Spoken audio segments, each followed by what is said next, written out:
परमात्मा हमारी आयु भी बढ़ा सकते हैं, आपको वेदों में दिखाते हैं। क्योंकि शिक्षा का हमें एक लाभ है तो यही है कि हम सदग्रंथों को स्वयं समझ सकते हैं।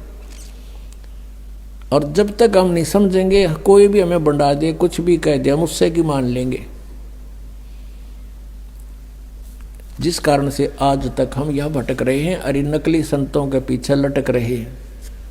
ये देखिएगा, ये है ऋग्वेद, आपको दिखाते हैं ये कहाँ से प्रकाशित है। सर्वदेशिक आर्य प्रतिनिधि सभा, महर्षि दयानंद भवन, रामलीला मैदान, नई दिल्ली से। उनके फोन और फैक्स नंबर ये है। ये मुद्रक है prince offset printers, 1510 Pataudi house, Daryaganj, नई दिल्ली से। ऋग्वेद मंडल नंबर 10, सूक्त 161 161 और मंत्र नंबर 2 में, यदि रोगी नष्ट जीवन शक्ति वाला हो, यानी जिसका जीवन नष्ट होने वाला हो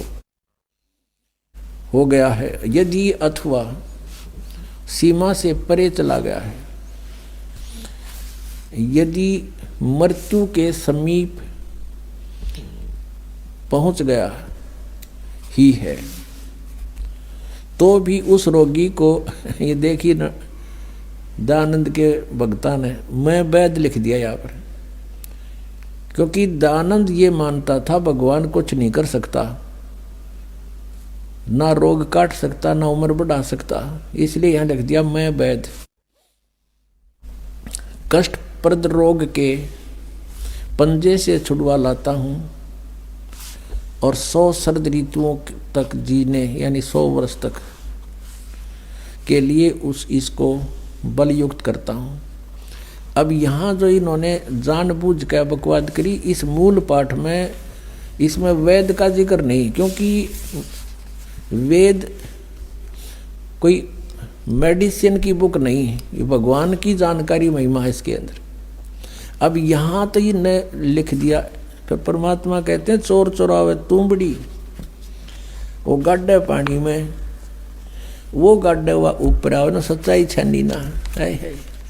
लेकिन कहीं ना कहीं परमात्मा ने इनकी आंखें बंद कर ही दी, जहाँ इन्होंने सच्चाई लिख दी, ना चाहते हुए भी लिख दी। भगवान ने लिखवा दिए तो क्या लिखे थे, ये देखना। ऋग्वेद मंडल नंबर 9, सूक्त 80 और मंत्र नंबर इसका भी 2। हे परमात्मन, आप उपासकों की आयु के बढ़ाने वाले हैं। यहाँ भूल गए वैद लिखना। देखा परमात्मा के चोर चुरावे तुमड़ी गाड्डा पानी में, वो गाड्डा हुआ ऊपर आओ ना, सच्चाई छनी ना। और दिखाता हूँ इन्हीं के अनुवाद में, ये देखिएगा। एक और दिखाते हैं इन्हीं परमात्मा। देखो ये दास अगर आपको अनुवाद करके या बताओ वैसे तो नहीं जच्चे, क्योंकि ये आपका तो यकीन हो जा, पर ये होड़ ना दें, ये कहकर आपको भ्रमित कर देते कि रामपाल को संस्कृत ना आती, ये वेदों के अनुवाद करेगा। और यही हमारे भगवान कबीर साहब के बारे में इन्हें टांग अड़ाई थी कि कबीर अशिक्षित है, अक्षर ज्ञान नहीं, ये संस्कृत का मामला, ये सदग्रंथों को समझना इस जुलाहे के बस का कहाँ, ये झूठ बोलता है। और परमात्मा सारी सच्ची कहा करते थे। 600 वर्ष पहले ये बात बताया करते तो दास आपको सदग्रंथों से रूबरू करा रहा है, और उन्हीं से आज परमात्मा ने अनुवाद करवा रखे हैं। इन्हीं के अनुवाद में परमात्मा ने दया बख्शवा दी। नन्नो कौन कहे मैं काल हूं, और वो भगवान कोई और है। गीता में सारे रेफरेंस दे दिए, मालिक ने कहा दिया, उसका उसने पता ही नहीं मैं कद के बोल गया, और सच्चाई बुलवा दी दाता ने उस ब्रह्म काल ते कि वो परमात्मा तो कोई और है, और मैं तो काल हूँ, सबको खाने आया हूँ। जब तो नांडी पाक के कही थी कि यहाँ कोई मैंने टोकड़ियाँ नहीं कि मैं कह दूँ, और कह दी सच्ची, अब हमारा काम आ गई। अब देखो ये ऋग्वेद है, इसका द्वितीय भाग है। ये लंबी बड़ी जल्द में बड़ी जल्द में है ये। प्रकाशक हैं पंडिता राकेश रानी, और ये कहाँ से छपा है? प्रधान कार्यालय वेद मंदिर महात्मा वेद भिक्षु सेवा आश्रम लेखराम नगर इब्राहिमपुर मुखबेलपुर दिल्ली, दूरवास इतना, दान संस्थान। और ये है इसका अनुवादक महात्मा वेद भिक्षु भारतेंद्र नाथ, और दान संस्थान करोल बाग नई दिल्ली से इसने इसका अनुवाद किया है। देखिएगा, ये है ऋग्वेद मंडल नंबर 10 सूक्त 161, ये 161, और ये दूसरा मंत्र इसका। इसने बहुत बढ़िया अनुवाद किया। सच्चाई,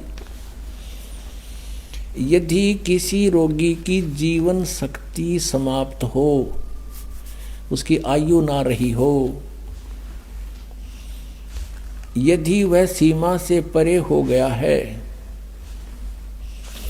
यदि वह मृत्यु के सन्निकट चला गया है, तो भी उसे मैं बाहरी कष्टप्रद रोग के पंजे से मुक्त कराऊं तथा उसे 7 वर्ष यानी 100 वर्ष के जीवन हेतु बल संपन्न करूं। भावार्थ में भी सही लिखा है इसने, यदि रोगी की जीवन शक्ति समाप्त हो, यानी उम्र खत्म होगी, वो आयु हो रही है और उसका रोग सीमा से पार हो गया है, तब भी परमात्मा उसे इस कष्टप्रद रोग से मुक्त कर 7 वर्ष यानी 100 वर्ष का जीवन दे सकता है। अब बिल्कुल सही लिखा है पर, क्योंकि परमात्मा की महिमा है, या किसी वैद्य की और दवाइयाँ की किताब नहीं है। ये देखिएगा, ऋग्वेद मंडल नंबर 9 सूक्त, ये 80 का है, यहाँ 82 गलत लिख रखा है यहाँ, क्योंकि ये यहाँ से शुरू हुआ है 80 से, और आगे 82 अलग होता है। ये यहाँ से है, ये 79वां सूक्त समाप्त हो गया, ये 80वां चल पड़ा, और इसका ये 2 मंत्र यहाँ है, या आगे 82 शुरू हो जाता है, इसलिए 81 यहाँ लिख दिया उन्होंने, 81 भी पूरा हो गया। तो ये ऋग्वेद मंडल नंबर 9 सूक्त 80 है, ये 81 यहाँ 81वां है, ये 80वां सूक्त यहाँ समाप्त होता है। यहाँ देख, ये इसके दूसरे मंत्र में ऋग्वेद मंडल नंबर 9 सूक्त 80 समझो 80। हे परमात्मन, आप उपासकों की आयु के बढ़ाने वाले हैं, जो कि तो बिल्कुल सही किया इसने। अपने आत्माओं, हमने उस परमात्मा की शरण ग्रहण करनी है जिसके गुण वेद गावें। परमेश्वर स्वयं कहते हैं, वेद मेरा भेद है, मैं ना वेदन के माही, और जौन वेद से मैं मिलूं ये वेद जानते ना ही।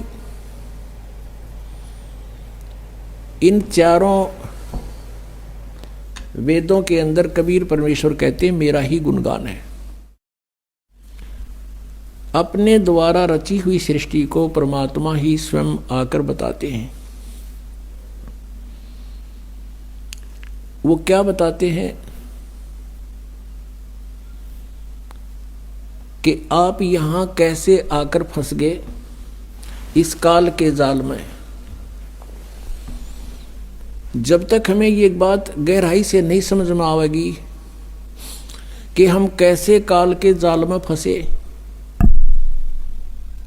एक पल का भरोसा नहीं, ना जाने कब और के बिजली गिर जाए इस गंदे लोक में। हम एक प्रजा हैं, यहाँ के राजाओं की दुर्गति, अचानक मृत्यु देखकर हमें ये विश्वास हो जाना चाहिए कि ये लोग ठीक नहीं। लेकिन हमारे ऊपर इतना प्रेशर है इस काल भगवान का, हम सोचने की ट्राई भी करते हैं तो हमें इतना टाइम नहीं, और जब ये मृत्यु हो जाती है टाइम में टाइम कुत्ता बन के सैर सपाटे कर, कदे इधर घूम रहा कदे इधर खका ठा रहा है, सारा दिन चैन नहीं। एक भक्त अपने मित्र से कहा करता कि आज सत्संग में चलेंगे। पहले दोनों मित्र थे, जब ये ज्ञान समझ में आने के उपरांत वो अपने मित्र से कहता है कि